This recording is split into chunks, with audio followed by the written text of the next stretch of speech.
भाइयों, नमस्कार। भारत सरकार के कृषि मंत्रालय के कार्यक्रम कृषि दर्शन में आप सभी का स्वागत है। किसान साथियों, कृषि में मूल्य संवर्धन के महत्व और कृषि विज्ञान केंद्रों के मार्गदर्शन में कृषि प्रसंस्करण की भूमिका पर जानकारी देने के लिए आज हमारे साथ मौजूद हैं डॉक्टर स्मिता भटनागर, विषय विशेषज्ञ गृह विज्ञान, कृषि विज्ञान केंद्र चोमू। आइए तो इनसे लेते हैं जानकारी। आज हम बात करेंगे कृषि प्रसंस्करण, मूल्य संवर्धन एवं इसमें रोजगार के अवसर। जैसा कि आप और हम सभी जानते हैं कि कृषि वैज्ञानिकों के नवाचार, शोध और नई तकनीकों के कारण हमारे देश में फसल एवं सब्जी उत्पादन में, दूध और दूध उत्पादन में एवं खाद्यान्न की फसलों में निरंतर वृद्धि हो रही है। इसका पूरा श्रेय हम कृषि वैज्ञानिकों को, नीति निर्धारकों को और कृषक भाइयों की अथक परिश्रम और मेहनत को दे सकते हैं। इसमें जो भी फसल उत्पादन हमारे पास होता है, उसमें से 40% जो भाग है वो हमारा परिवहन सुविधा ना होने के कारण अधिकतर सीमांत कृषकों के खेत पर ही नष्ट हो जाता है। लेकिन हम जानते हैं कि आगामी समय में हमने जो हमारा सब्जी और फल का उत्पादन है, उसका जो हमारा प्रतिशत है, उसे हमें 12% से बढ़ाकर 20% तक पहुंचाने का हमारा मेन उद्देश्य रहा है। इसे हम प्राप्त कर सकते हैं नई तकनीकी ज्ञान के द्वारा, और किसानों की जो कृषि संबंधी जो उसका प्रबंधन है उसको हम सुधार कर, और इसके साथ साथ उनको ये बताकर सीमांत कृषकों को कि किस प्रकार से वो जो भी फसलें वो ले रहे हैं उसका संरक्षण करके उसको बचाकर वो अपने मूल्य का जो है उसमें वृद्धि कर सकते हैं, अपनी आर्थिक स्थिति में भी बढ़ावा कर सकते हैं। यदि हम किसी भी फसल का संरक्षण करते हैं तो हम ये पाते हैं कि उससे हमें उसके मूल्य में संवर्धन होता है, उससे अधिक मूल्य हमें प्राप्त होता है और उससे रोजगार के भी अवसर हमें प्राप्त होते हैं।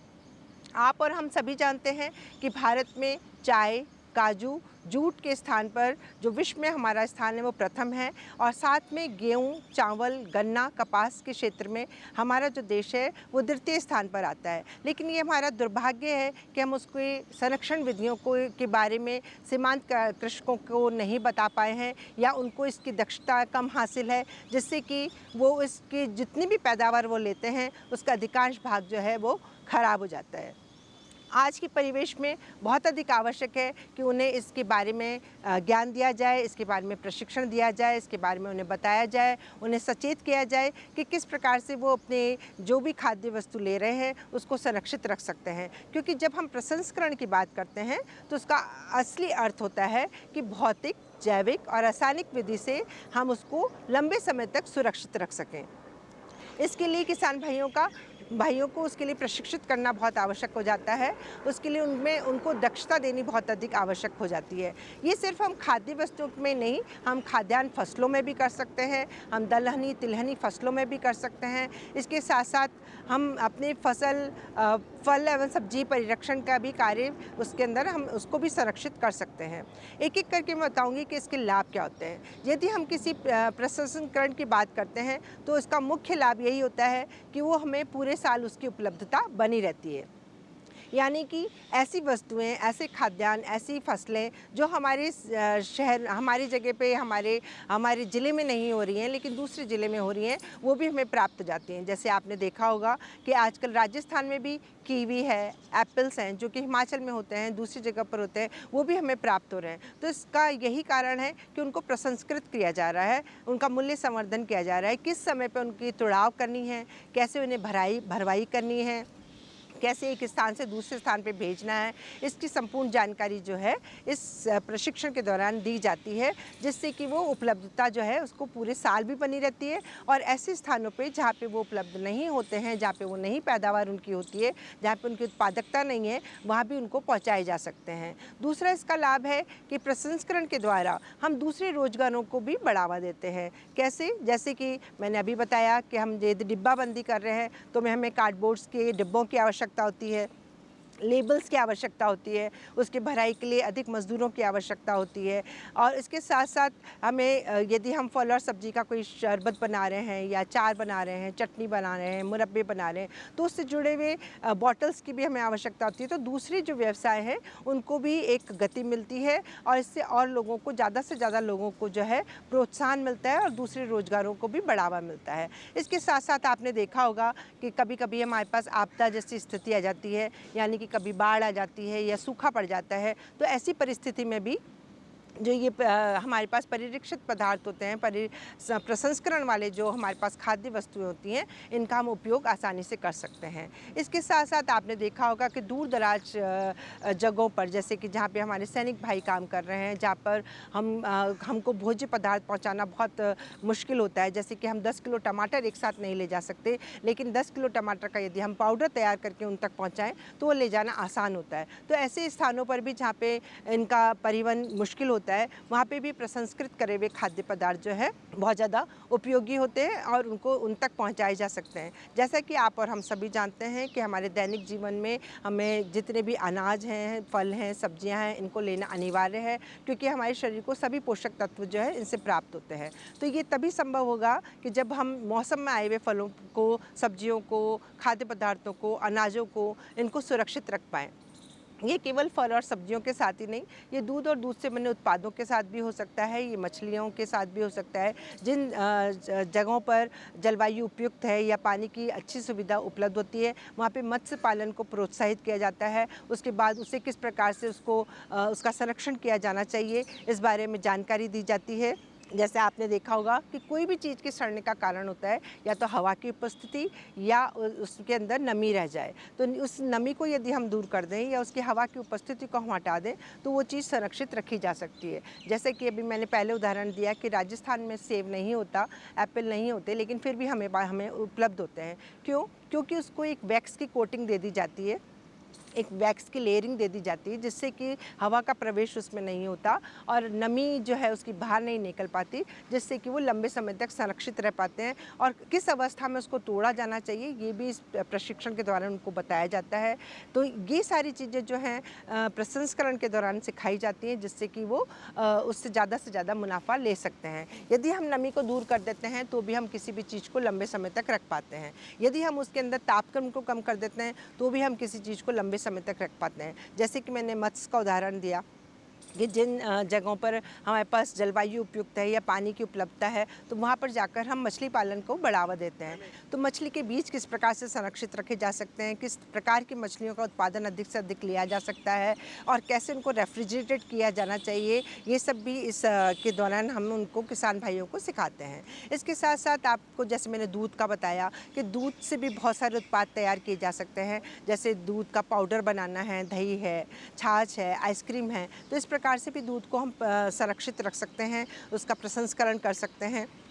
तो दूध के प्रसंस्करण से भी ये लाभ होगा कि जो दूध का उत्पादन हमारे पास बहुत अधिक मात्रा में हो रहा है, तो यदि हमने दूध का पाउडर हमने तैयार कर लिया तो वो कम जगह पर हम उसको रख पाएंगे। इसी तरीके से प्याज है, टमाटर है, आंवला है, कोई सब्जी है या फल है, तो उनको प्रसंस्करण करने का यही मुख्य उद्देश्य रहता है कि उस ताज़ी चीज़ को रखने में हमें कोल्ड स्टोरेज की, हमें भंडारण की बड़ी जगह की आवश्यकता होती है। उसको हमें रखने के लिए ज़्यादा उपयुक्त जगह की आवश्यकता होती है। हमारे पास इतने शीतगृह नहीं है, हमारे पास भंडारण की कम सुविधा है। तो ऐसे समय में हमें प्रसंस्करण की यदि ये विधियाँ हम जानते हैं तो उसको प्रसंस्कृत किया जा सकता है।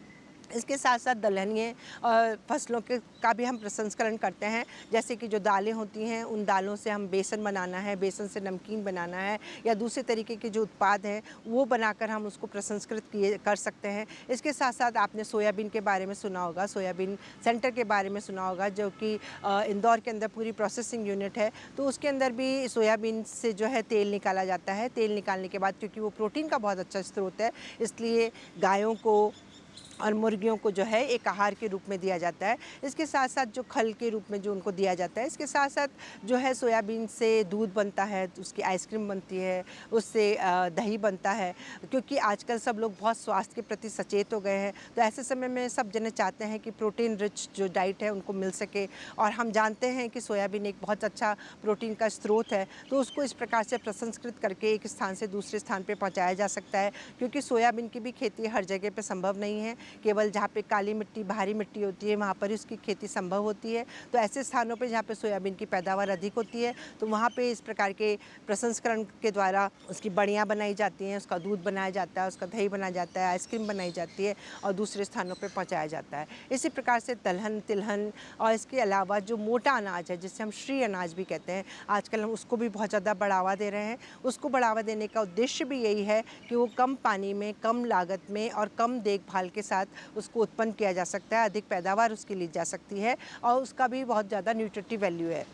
इसलिए उसको पुनः स्थापित किया जा रहा है। जैसे सावा है, कोटी है, ज्वार है, बाजरा है। हमारे राजस्थान में बाजरा बहुत होता है, लेकिन दूसरी जगहों पे बाजरा नहीं होता। तो बाजरा को किस प्रकार से उसके बीज को संरक्षित रखा जा सकता है पूरे साल के लिए, और किस प्रकार दूसरे साल में, आने वाले साल में उन बीजों का पुनः इस्तेमाल करके उसके वापस उससे पैदावार ली जा सकती है, और किस प्रकार से उसके उत्पाद बनाए जा सकते हैं। जैसे आपने देखा होगा कि आजकल बाज़ार में बाजरे के लड्डू हैं, बाजरे के बिस्किट्स हैं, बाजरे की नमकीन हैं, बहुत ज़्यादा प्रचलन में है। इसी प्रकार से रागी है, क्योंकि वो आयरन का बहुत अच्छा स्रोत है, और रागी राजस्थान में नहीं होती, लेकिन रागी एमपी के अंदर होती है। तो उसके भी इसी प्रकार से उत्पाद बना के दूसरे स्थानों पर भेजे जाते हैं प्रसंस्कृत करके, ताकि दूसरे स्थान पर भी उसका जो है अधिक से अधिक लाभ उठाया जा सके। तो भारत में जो प्रसंस्करण इकाइयाँ हैं, उसका अभी और ज़्यादा संभावना है कि उसको और ज़्यादा बढ़ावा दिया जाए, क्योंकि भारत की कृषि के अंदर, कृषि अर्थव्यवस्था के अंदर जो प्रसंस्करण विधियां हैं, इसको यदि हम लघु सीमांत कृषकों तक पहुंचाते हैं, तो एक आय का तो अच्छा स्रोत बनेंगे ही, एक रोजगार का अच्छा स्रोत बनेगा, साथ में एक इंजन के रूप में भी कार्य करेगा। और उन जो लघु सीमांत कृषक हैं, जो अपनी उत्पादकता, अपनी पैदावार को कोल्ड स्टोरेज तक नहीं पहुंचा पाते, या शीत गृहों तक नहीं पहुंचा पाते, या भंडारण उसका उचित नहीं कर पाते, तो और उनको उचित लाभ नहीं मिल पाता, तो प्रसंस्करण की विधियों की जानकारी लेने के पश्चात उन्हें उसके बारे में भी और अधिक उनको मूल्य संवर्धन होगा और उन्हें अधिक लाभ मिल सकेगा। इसके लिए सरकार भी बहुत ज़्यादा आगे बढ़ी है, और उन्होंने अपनी बहुत सारी स्कीम्स लागू करी हैं। जैसे PLI स्कीम शुरू करी है, साथ ही साथ में FPMI शुरू करा है, जिसमें फूड प्रोसेसिंग यूनिट्स लगाने के लिए वो नाबार्ड से संपर्क कर सकते हैं, या अपने आसपास के जो बैंक हैं उनसे संपर्क कर सकते हैं, और उसके द्वारा वो जो अपनी इकाइयाँ जो हैं उनको स्थापित कर सकते हैं। किस प्रकार से इकाइयाँ स्थापित करनी है, किस प्रकार से उनको उस पर सब्सिडी रेट मिलेगी, इसकी संपूर्ण जानकारी जो है वो बैंक में जाकर और नाबार्ड में जाकर प्राप्त कर सकते हैं। इसके साथ साथ जब हम प्रशिक्षण की बात करते हैं, तो प्रशिक्षण प्राप्त करने के लिए पूरे देश के अंदर 765 कृषि विज्ञान केंद्र हैं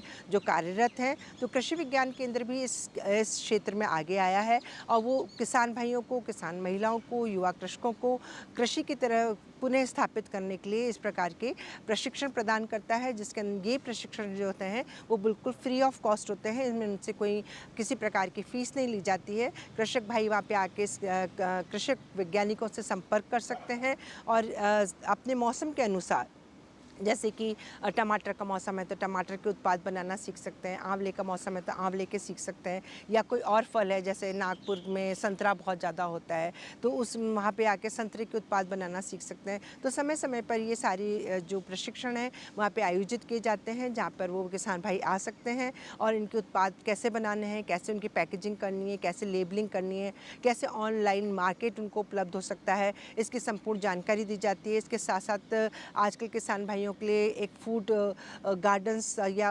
उद्योग लगाए जा रहे हैं, फूड पार्क की तरह विकसित किए जा रहे हैं, जहाँ पे सीमांत के कृषक जो हैं अपने उत्पादों को लाके रख सकते हैं, और वहाँ से जो है वो जहाँ पे उसकी उत्पादकता कम है या जहाँ पे वो नहीं मिलते हैं, वहाँ पर उनको भेजा जा सकता है। तो वहाँ पर भी कृषक भाई आके अपने उत्पादों को लाके रख सकते हैं, बेच सकते हैं। तो इस प्रकार के जो कार्य हैं वो प्रशिक्षण के दौरान उन्हें सिखाए जाते हैं, पूरा प्रशिक्षण उन्हें दिया जाता है। और आजकल साथ साथ में बहुत सारे बैंक्स हैं, लीडिंग बैंक्स हैं, जैसे बैंक ऑफ बड़ौदा है, पंजाब नेशनल बैंक है, इनके भी सेंटर्स बने हुए हैं जहाँ पे कृषक भाई आते हैं, कृषक महिलाएँ आती हैं, और इस प्रकार के जितने भी प्रसंस्करण विधियाँ हैं उनके बारे में जानकारी लेती हैं। प्रसंस्करण विधियों में चाहे वो निर्जलीकरण हो, जैसे कि मैंने पहले बताया कि यदि पानी उपस्थित होगा तो हमारा कोई भी खाद्य पदार्थ सड़ जाएगा, तो निर्जलीकरण किस प्रकार किया जाए, कैसे उसको पानी को दूर किया जाए, इसके लिए आजकल सोलर ड्रायर आ गए हैं, इलेक्ट्रिक ड्रायर आ गए हैं, दूसरे ड्रायर्स हैं जिनका उपयोग करके वो इस प्रकार का निर्जलीकरण की जो उपयोगी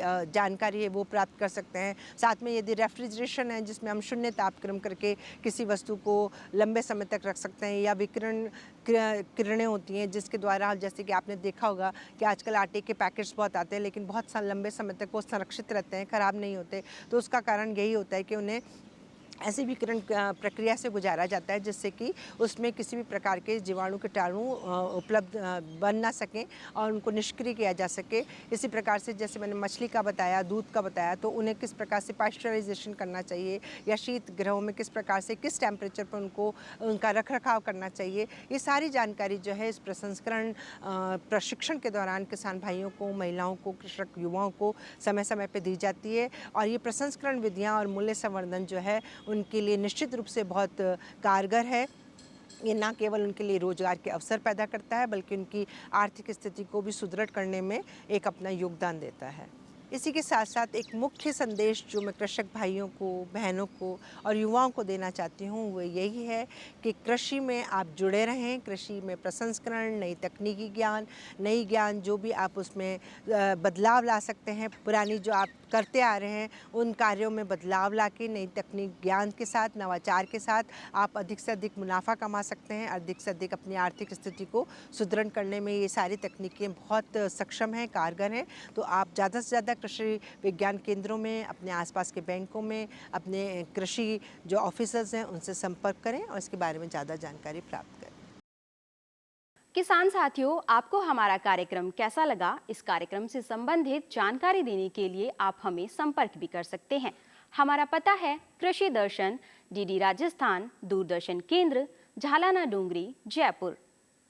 आप हमें ईमेल भी कर सकते हैं। हमारा ईमेल आईडी है krishidharshanjaipur@gmail.com।